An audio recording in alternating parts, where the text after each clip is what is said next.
Assalamualaikum warahmatullahi wabarakatuh. Perkenalkan, nama saya Marianus Arsudodo, NIM 22089. Di sini saya akan membuat video tentang splitting and retaining employees atau memisahkan dan mempertahankan karyawan. Tujuan pembuatan video ini untuk memenuhi tugas ujian akhir semester dari mata kuliah Manajemen Sumber Daya Manusia.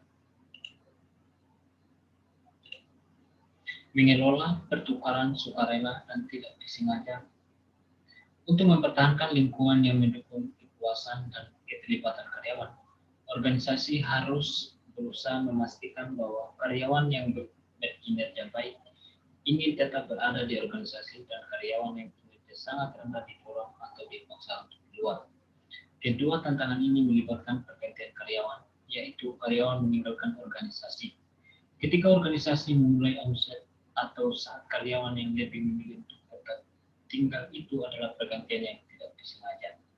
Contohnya termasuk memberhentikan karyawan karena pencurian atau memberhentikan karyawan selama penurunan. Ketika karyawan memulai pergantian ketika organisasi lebih untuk mempertahankan, itu adalah pergantian sukarela.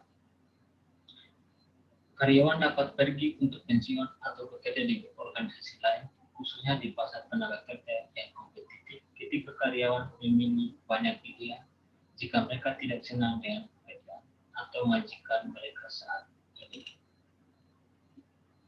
Secara umum, organisasi mencoba untuk menghindari kebutuhan akan pergantian yang tidak disengaja dan untuk meminimalkan pergantian secara sukarela, terutama di antara yang berkinerja terbaik. Kedua hal itu mahal karena dapat dirangkum pada tabel berikut. Omset tidak sukarela meliputi merek klub, memilih dan penggantian pelatihan. Produktivitas yang hilang, tuntutan hukum, kekerasan kerja. Omset sukarela, merek klub, memilih dan penggantian pelatihan.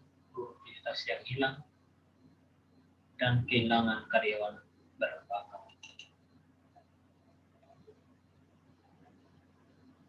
Manajemen sumber daya manusia yang efektif dapat membantu organisasi meminimalkan kedua jenis pergantian tersebut dengan upaya perusahaan dalam seleksi, pelatihan, dan kompensasi. Beberapa karyawan akan gagal memenuhi harapan atau akan melanggar kebijakan perusahaan.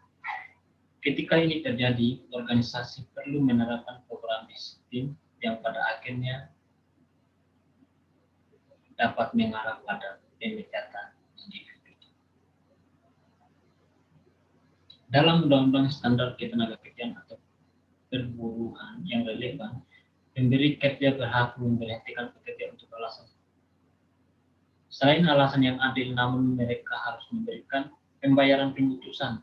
Pembayaran pemutusan hubungan kerja adalah pembayaran sekaligus yang setara dengan upah reguler untuk minggu kerja reguler yang akan diperoleh seorang karyawan selama periode pemberitahuan. Pemberhentian konstruktif. Pemberhentian konstruktif terjadi ketika pemberi kerja membuat perubahan signifikan terhadap kondisi kerja. Contohnya, mungkin termasuk mengubah jam kerja, otoritas, persyaratan perjanjian, perjalanan, dan lain-lain. Pesangon. Pesangon adalah kompensasi yang melebihi masa kerja karyawan dan memberikan kompensasi kepada karyawan atas hilangnya pendapatan terkait pekerjaan. Majikan tidak dapat menghindari pembayaran pemutusan hubungan kerja atau pesangon dengan mencoba memaksa karyawan untuk mengundurkan diri. Pemisahan karyawan employee separation. Kebijakan yang dapat menyebabkan pemisahan karyawan harus didasarkan pada prinsip-prinsip keadilan dan hukum, dan mereka harus membiarkan berbagai cara untuk melakukan intervensi. Keadilan hasil meliputi hasil yang konsisten, pengetahuan tentang hasil, dan hasil dalam proporsi perilaku.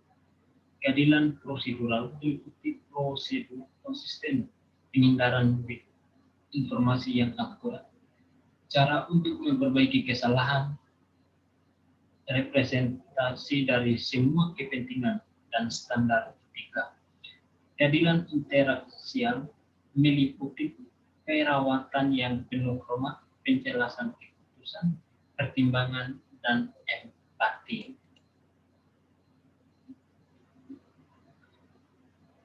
Prinsip keadilan. Hasil keadilan adalah sebuah penilaian bahwa konsekuensi yang diberikan kepada karyawan saja. Konsekuensi karyawan harus konsisten dengan konsekuensi karyawan lain. Misalkan, karyawan A pergi makan siang kembali mabuk dan ditegur. Beberapa minggu kemudian, karyawan B dipecat karena mabuk di tempat kerja. Karyawan B ini mungkin menyimpulkan bahwa hasil tidak adil karena tidak konsisten. Dasar lain untuk keadilan hasil adalah bahwa setiap orang harus tahu apa yang diharapkan. Keadilan prosedural. Keadilan prosedural adalah penghakiman bahwa metode yang adil digunakan untuk menentukan konsekuensi yang diterima karyawan. Dari keenam prinsip-prinsip dalam keadilan prosedural ini dapat menentukan prosedur itu adil. Prosedurnya harus konsisten dari satu orang ke orang lain, dan manajer yang menggunakannya harus menekan bias pribadi. Prosedur harus didasarkan pada informasi yang akurat, bukan rumor atau kebohongan. Keadilan intelektual adalah sebuah penilaian bahwa organisasi tersebut melakukan tindakannya dengan cara yang mengambil perasaan karyawan tersebut. Ini adalah sebuah penilaian tentang cara manajer berinteraksi dengan karyawan mereka. Persyaratan resmi. Undang-undang memberi pengusaha kebebasan luas dalam merekrut dan pemecatan, tetapi pengusaha harus memenuhi persyaratan tertentu. Mereka harus menghindari pemecatan yang salah dan diskriminasi ilegal. Mereka juga harus memenuhi standar yang terkait dengan privasi karyawan dan pemberitahuan yang memadai tentang PHK. Menghindari pemecatan. Disiplin harus menghindari tuduhan pelepasan yang salah. Pelepasan tidak boleh melanggar kesepakatan tersirat. Pemutusan hubungan kerja dapat melanggar perjanjian tersirat jika majikan telah menjanjikan keamanan kerja karyawan atau jika tidak, tindakan tersebut tidak sesuai dengan kebijakan perusahaan. Pemecatan dapat dianggap salah adalah karena melanggar aturan publik. Pelanggaran kebijakan publik termasuk pemecatan karyawan karena menolak untuk melakukan sesuatu yang ilegal, tidak etis atau tidak aman. Diskriminasi menghindari diskriminasi atau sikap membedakan secara sengaja terhadap ketenaga kerjaan. Contohnya, dalam masalah ketenaga kerjaan, majikan harus membuat keputusan tanpa memandang usia individu, jenis kelamin, ras atau lainnya, status dilindungi. Memenuhi standar. Pastikan informasi itu relevan. Pengadilan juga telah lama melindungi privasi individu dalam banyak situasi. Pada saat yang sama, majikan memiliki alasan yang sah untuk belajar tentang beberapa masalah pribadi, terutama ketika perilaku di luar tempat kerja dapat mempengaruhi produktivitas tempat kerja, keselamatan, dan moral karyawan. Oleh karena itu, majikan perlu memastikan bahwa informasi yang mereka kumpulkan penggunaannya relevan dengan hal-hal ini. Sebagai contoh, keselamatan dan keamanan yang membuatnya sah untuk meminta pengujian obat dari semua karyawan yang memegang pekerjaan, seperti polisi, pemadam kebakaran, dan kru penerbangan maskapai. Pemberitahuan PHK. Terkadang pemutusan hubungan kerja diperlukan bukan karena kesalahan individu, tapi karena organisasi menentukan bahwa karena alasan ekonomi ia harus menutup fasilitas. Sebuah organisasi yang merencanakan PHK skala luas tersebut dapat dikenakan penyesuaian pelatihan ulang dan undang-undang pemberitahuan. Disiplin progresif. Disiplin progresif adalah prinsip-prinsip keadilan menyarankan agar organisasi bersiap menghadapi masalah dengan membangun proses disiplin formal di mana konsekuensinya menjadi lebih serius jika karyawan mengulangi pelanggaran. Sistem seperti itu disebut disiplin progresif. Sistem disiplin progresif yang khas mengidentifikasi dan mengomunikasikan yang tidak dapat diterima perilaku dan menggapai serangkaian pelanggaran dengan tindakan sebagai berikut. Pertama, peringatan secara tidak resmi. Yang kedua, peringatan tidak resmi. Peringatan kedua ditambah ancaman penangguhan sementara. Penangguhan sementara ditambah pemberitahuan tertulis bahwa ini adalah kesempatan terakhir untuk meningkatkan pemberhentian. Menciptakan proses disiplin formal adalah tanggung jawab utama manusia Departemen Sumber Daya. Profesional SDM harus berkonsultasi dengan supervisor dan manajer untuk mengidentifikasi perilaku yang tidak dapat diterima dan menetapkan aturan dan konsekuensi pelanggaran aturan. Aturan harus mencakup masalah disiplin seperti berikut. Yang pertama, keterlambatan. Yang kedua, ketidakhadiran. Yang ketiga, praktik kerja yang tidak aman. Yang keempat, kuantitas atau kualitas pekerjaan yang buruk. Kelima, pelecehan seksual terhadap rekan kerja. Yang keenam, datang ke tempat kerja terganggu oleh alkohol atau obat-obatan, dan itu pencurian properti perusahaan.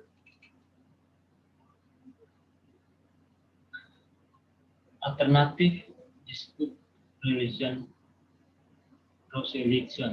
Alternatif dispute resolution atau AED adalah metode pemecahan masalah dengan membawa orang luar yang tidak menggunakan sistem pengadilan. Secara umum, sebuah sistem untuk reduksi sengketa alternatif diteruskan melalui 4 tahap.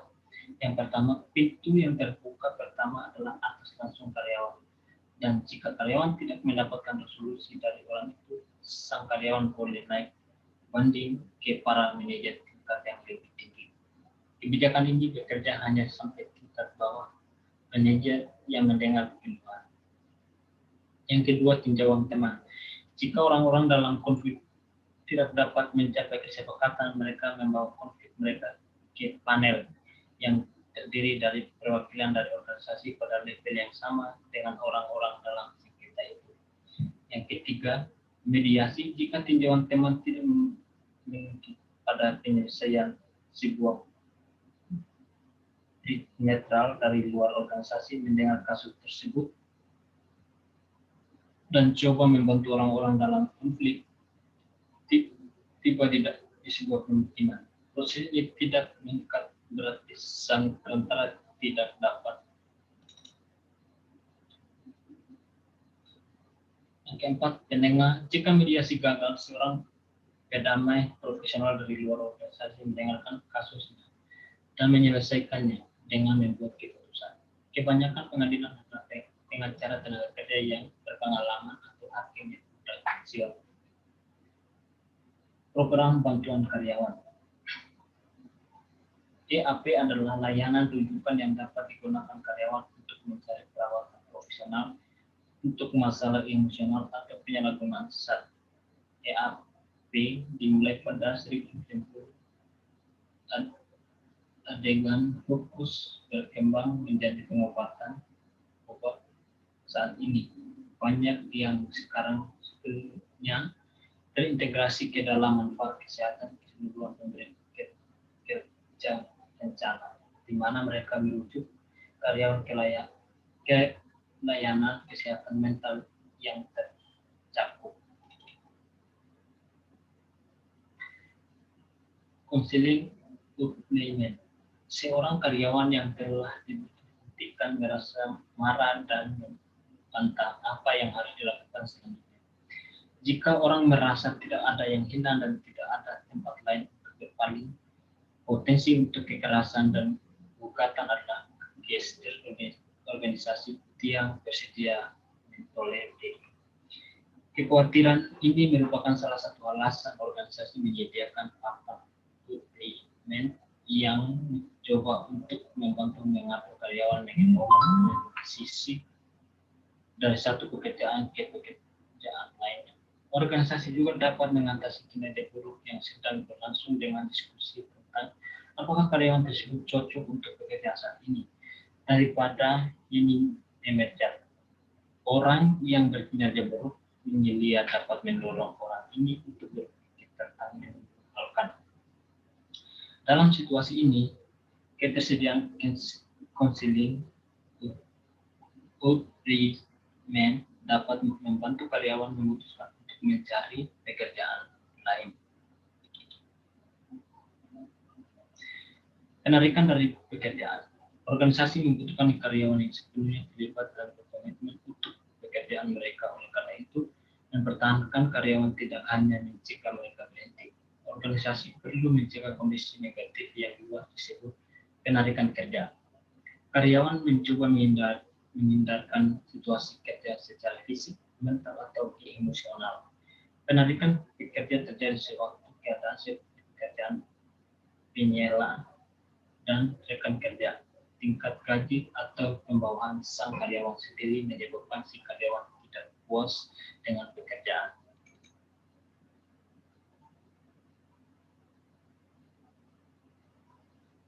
Ketidakpuasan pekerjaan. Banyak aspek orang dan organisasi dapat menyebabkan ketidakpuasan pekerjaan, dan manajer dan profesional HR perlu menyadari mereka karena mengoreksi mereka dapat meningkatkan kepuasan kerja dan mencegah penarikan karyawan. Penyebab ketidakpuasan pekerjaan mencakup 4 kategori, yaitu urusan pribadi, tugas dan peran, penyela, dan rekan kerja, serta gaji dan manfaat. Watak pribadi. Ketidakpuasan pekerjaan adalah perasaan yang dialami orang-orang, sehingga tidak menyerankan bahwa banyak peneliti telah mempelajari perbedaan kepribadian masing-masing untuk melihat apakah beberapa jenis orang lebih cenderung berbeda dengan pekerjaan mereka. Secara umum, pergantian pekerjaan lebih tinggi di kalangan karyawan yang memiliki kestabilan emosi, kesadaran, dan sifat yang menyenangkan. Selain itu, ada 2 sifat pribadi lain yang berkaitan dengan satelit adalah kepura-puraan negatif dan evaluasi diri negatif.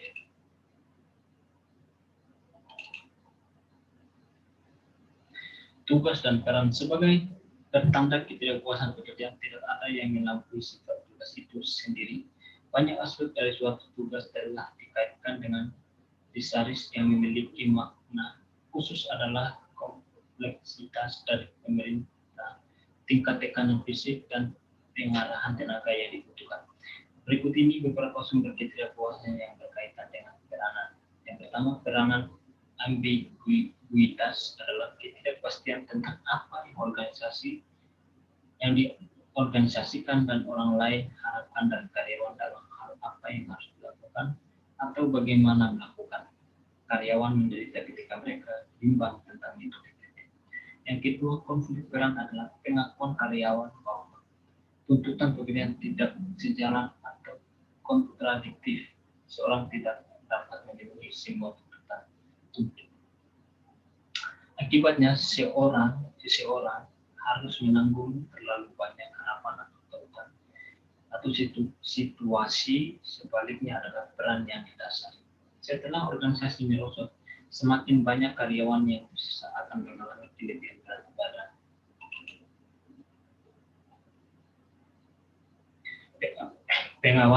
Pengawas dan rekan kerja. Perilaku negatif para manajer dan teman-teman di tempat kerja dapat mengakibatkan ketidakpuasan yang berlebihan. Hubungan di tempat pada pengawas langsung.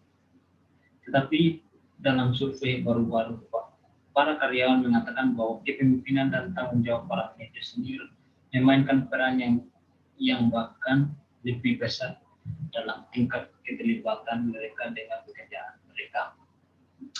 Karyawan menginginkan beberapa bukti bahwa para pemimpin berusaha peduli terhadap mereka, sehingga mereka tidak puas jika manajemen jauh dan tidak responsif. Gaji dan tunjangan. Untuk semua perhatian dengan hubungan positif dan pekerjaan yang menarik, penting untuk diingat bahwa karyawan pasti peduli dengan penghasilan mereka. Pekerjaan adalah sebuah sumber utama pendapatan dan keamanan finansial bagi kebanyakan orang. Gaji juga merupakan indikator status dalam organisasi dan masyarakat pada umumnya. Untuk semua alasan ini, kepuasan dengan gaji penting untuk mempertahankan karyawan. Keputusan tentang gaji dan tunjangan begitu penting dan kompleks sehingga berkenaan dengan kepuasan bekerja. Pengusaha yang berusaha memikat karyawan organisasi lain sering melakukannya dengan menawarkan gaji yang lebih tinggi. Tunjangan seperti asuransi dan waktu liburan juga penting, tetapi karyawan sering mengalami kesulitan mengukur nilai mereka. Perubahan perilaku harapan yang masuk akal adalah bahwa tangkapan pertama karyawan terhadap ketidakpuasan adalah mencoba mengubah kondisi yang menghasilkan ketidakpuasan. Saat karyawan mencoba membawa perubahan dalam kebijakan atau personel, upaya tersebut memungkinkan melibatkan konfrontasi dan konflik dengan atasan karyawan. Pada pemeriksaan lebih dekat, bagaimanapun ini adalah kesempatan bagi manajer untuk mempelajari dan memecahkan masalah yang berpotensi penting. Ketika karyawan tidak dapat bekerja dengan manajemen untuk membuat perubahan, mereka mungkin mencari bantuan di luar organisasi. Beberapa karyawan mungkin terlibat dalam whistleblowing. Dari sudut pandang organisasi, whistleblowing berbahaya karena publisitas negatif. Cara untuk memaksa perubahan ini tersedia jika karyawan memperdebatkan kebijakan dengan alasan bahwa mereka melanggar undang-undang negara bagian dan federal, seperti yang melarang diskriminasi pekerjaan atau membutuhkan kondisi kerja yang aman. Membela gugatan itu mahal, baik secara finansial maupun dalam hal citra majikan. Apakah organisasi menang atau kalah? Sebagian besar pengusaha akan lebih memilih untuk menghindari tuntutan hukum dan whistleblowing. Menjaga kepuasan karyawan adalah salah satu cara untuk melakukan ini. Penarikan pekerjaan fisik.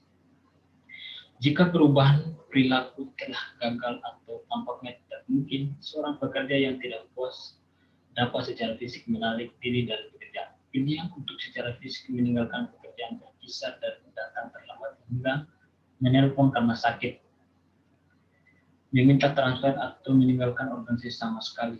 Bahkan saat mereka sedang bekerja, karyawan dapat mengundurkan diri dengan tidak benar-benar bekerja. Semua opsi ini mahal bagi pemberi kerja. Mencari pekerjaan baru cara mudah dan bisa memakan waktu berbulan-bulan, sehingga karyawan seringkali berhati-hati untuk berhenti. Karyawan yang ingin berhenti mungkin terlambat masuk kerja. Keterlambatan itu mahal karena karyawan yang terlambat tidak berkontribusi untuk sebagian hari, terutama ketika pekerjaan dilakukan oleh tim. Keterlambatan menciptakan kesulitan yang meluas dan mempengaruhi kemampuan seluruh tim untuk bekerja. Ketidakhadiran bahkan lebih merupakan masalah. Misalnya, tempat kerja yang tidak menyenangkan atau penyelia yang tidak adil mungkin dapat menyelesaikan masalah itu dengan transfer pekerjaan.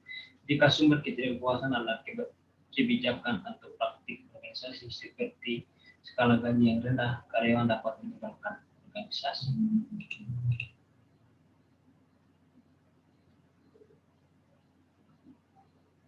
Penarikan psikologis. Karyawan tidak perlu meninggalkan perusahaan untuk menarik diri dari pekerjaan mereka, terutama jika mereka tidak dapat menemukan pekerjaan lain. Mereka mungkin secara psikologis melepaskan diri. Mereka secara fisik bekerja, tetapi pikiran mereka ada di tempat lain. Penarikan psikologis dapat mengambil beberapa bentuk. Jika seorang karyawan terutama tidak puas dengan pekerjaan itu sendiri, karyawan tersebut mungkin menunjukkan tingkat keterlibatan pekerjaan yang sangat rendah. Untuk karyawan yang tidak puas dengan keterlibatan kerja yang rendah, kinerja yang baik atau buruk tidak mempengaruhi hasil dari orang tersebut. Ketika seorang karyawan tidak puas dengan organisasi secara keseluruhan, komitmen organisasi orang tersebut mungkin rendah. Komitmen organisasi adalah sejauh mana seseorang karyawan mengidentifikasi dengan organisasi dan bersedia untuk melakukan upaya atas namanya. Karyawan dengan komitmen organisasi yang tinggi akan meninggalkan diri untuk membantu organisasi melewati masa-masa sulit. Karyawan dengan berkomitmen organisasi yang rendah cenderung keluar pada kesempatan pertama untuk pekerjaan yang lebih baik. Mereka memiliki niat yang kuat untuk keluar, sehingga seketika karyawan dengan keterlibatan kerja yang rendah, mereka sulit untuk dimotivasi. Kepuasan kerja, pembuatan positif lingkungan kerja, bidang relatif baru psikologis positif dan perilaku organisasi positif telah berkontribusi dengan gagasan bahwa individualisme dan organisasi tidak hanya dapat bekerja pada masalah, tetapi juga dapat mengambil langkah-langkah yang terciptanya pandangan yang bahagia dan tempat kerja yang optimis. Kritikus menduga bahwa pendekatan semacam ini hanya menutupi situasi yang menyedihkan, tetapi digunakan dengan tepat, beberapa teknik dapat membuat pekerjaan menjadi tempat yang lebih memuaskan. Berikut adalah beberapa tips yang mungkin ingin dipertimbangkan oleh para profesional HR. Yang pertama, bawalah pelatih kebahagiaan. Pelatih dengan keahlian dalam psikologis positif dapat mengajarkan metode seperti meditasi dan pelatihan serta ungkapan rasa syukur. Gunakan alat seleksi dan pengembangan yang sesuai dengan bakat karyawan untuk posisi dan jalur karir dalam organisasi. Struktur bekerja sehingga karyawan dapat melihat mengapa hal itu penting dan sehingga mereka memiliki kontrol yang cukup atas waktu mereka untuk terlibat dalam aktivitas yang mereka diberikan. Tentukan bagaimana organisasi berkontribusi kepada masyarakat dan nyatakan misi itu kepada karyawan.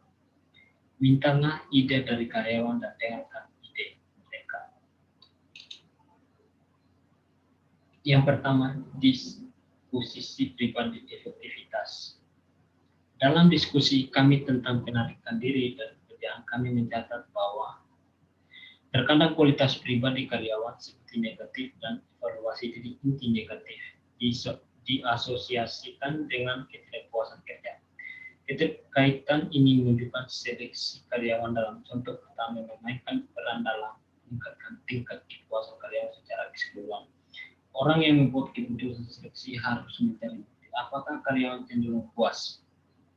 Jika seorang pelamar mengatakan bahwa dia tidak puas dengan 6 pekerjaan terakhirnya, maka yang membuat pemberi kerja berpikir bahwa orang tersebut tidak akan merasa tidak puas dengan posisi kosong organisasi. Pengusaha juga harus menyadari bahwa ketidakpuasan dengan aspek kehidupan lainnya dapat membuat tempat kerja. Yang kedua, tugas dan peran. Beberapa metode yang tersedia untuk pendekatan desain pekerjaan ini adalah pengayaan pekerjaan dan rotasi pekerjaan. Organisasi juga dapat meningkatkan kepuasan dengan mengembangkan peran pekerjaan yang jelas dan tepat. Kompleksitas pekerjaan, tidak hanya desain pekerjaan yang dapat menambah kompleksitas yang diperkaya, tetapi karyawan itu sendiri terkadang mengambil tindakan untuk membuat pekerjaan mereka lebih menarik. Beberapa karyawan membawa putar musik pribadi dengan headset ke tempat kerja sehingga mereka dapat mendengarkan musik atau acara radio saat bekerja. Banyak supervisor tidak setuju khawatir headset akan mengganggu kemampuan karyawan untuk memberikan layanan pelanggan yang baik.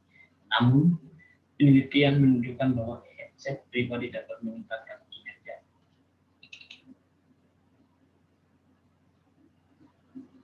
Pekerjaan yang bermakna.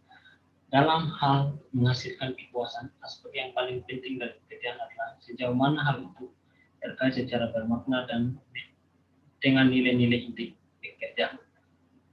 Orang-orang mendaftar untuk membantu tujuan amal dengan sedikit atau tanpa bayaran hanya karena nilai yang mereka dapatkan untuk membuat perbedaan di dunia. Menerapkan ini, beberapa perusahaan mengambil proyek-proyek amal ketika ekonomi melambat meninggalkan karyawan mereka dengan terlalu sedikit untuk dilakukan. Proyek-proyek ini tidak hanya membantu masyarakat, tetapi juga membantu karyawan mengembangkan bakat kreatif mereka dan rasa bangga dengan apa yang mereka capai. Peran yang jelas dan tepat. Organisasi dapat berbuat banyak untuk menghindari sumber ketidakpuasan yang mengenai peran. Mereka dapat menentukan peran dengan jelas, menguraikan metode kerja, jadwal dan ukuran kinerja. Mereka dapat bersikap realitas tentang jumlah jam yang dibutuhkan untuk menyelesaikan persyaratan pekerjaan. Ketika pekerjaan membutuhkan jam lembur, pemberi kerja harus siap untuk mematuhi undang-undang yang mewajibkan pembayaran lembur serta membantu karyawan mengelola konflik antara peran pekerjaan dan keluarga.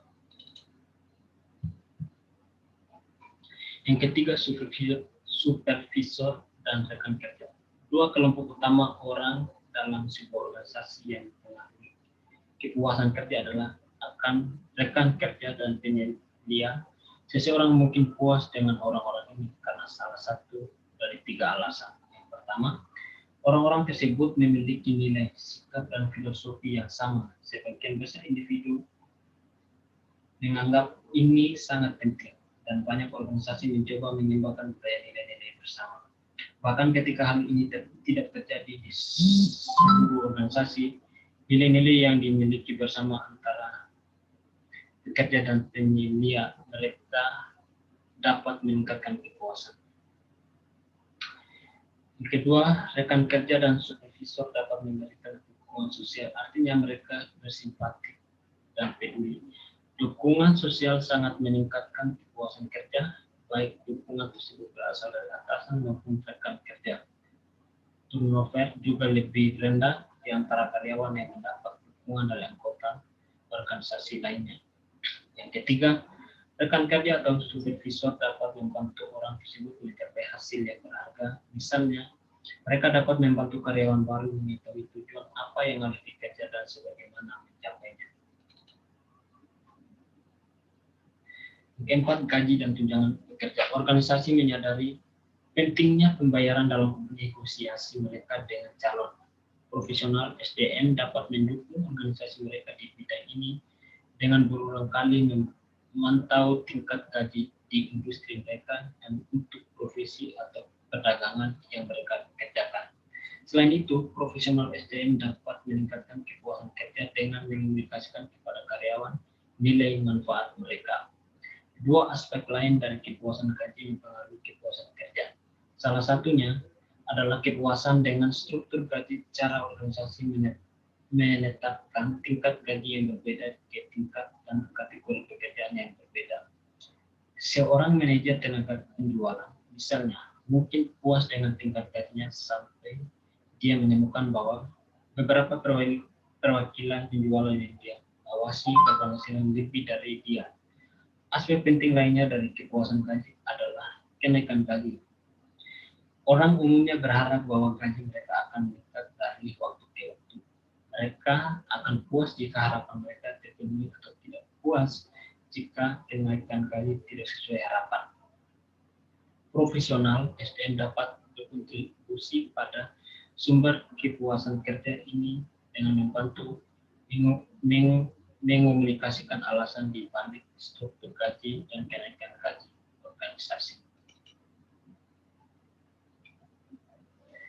Yang kelima, membantu kepuasan kerja. Pengusaha dapat mempertahankan karyawan dengan lebih baik jika mereka mengetahui tingkat kepuasan, sehingga mereka dapat melakukan perubahan jika karyawan tidak puas. Cara biasa untuk mengukur kepuasan kerja adalah dengan semacam survei. Misalnya, jika kepuasan dengan peluang promosi telah menurun selama beberapa tahun, tren tersebut mungkin menandakan kebutuhan akan manajemen karir yang lebih baik. Perubahan organisasi seperti Netgen juga mungkin memiliki konsekuensi penting bagi kepuasan kerja. Selain itu, survei yang sedang berlangsung memberi organisasi cara untuk mengukur apakah kebijakan yang diadopsi untuk meningkatkan kepuasan kerja dan retensi karyawan berhasil. Organisasi juga dapat membandingkan hasil dari departemen yang berbeda untuk mengidentifikasi kelompok dengan praktik sukses yang mungkin berlaku tempat lain dalam organisasi. Kesimpulan. Dalam materi ini kita dapat menyimpulkan bahwa ketika organisasi memulai omset atau dalam karyawan yang lebih memilih untuk tetap tinggal itu disebut sebagai pergantian atau pertukaran yang tidak disengaja. Dan ketika kalian memulai pergantian atau ketika organisasi lebih untuk mempertahankan, itu itu adalah pergantian sukarela. Namun secara umum organisasi selalu mencoba untuk menghindari kebutuhan akan pergantian yang tidak disengaja dan untuk meminimalkan pergantian secara sukarela, terutama di antara yang berkinerja terbaik. Untuk itulah dalam manajemen sumber daya manusia yang efektif dapat membantu organisasi meminimalkan kedua jenis pergantian tersebut dengan upaya perusahaan dalam seleksi, pelatihan, dan kompensasi. Beberapa karyawan akan gagal memenuhi harapan atau akan melanggar kebijakan perusahaan. Terima kasih. Sekian penjelasan saya tentang memisahkan dan mempertahankan karyawan. Semoga bermanfaat. Terima kasih. Assalamualaikum warahmatullahi wabarakatuh.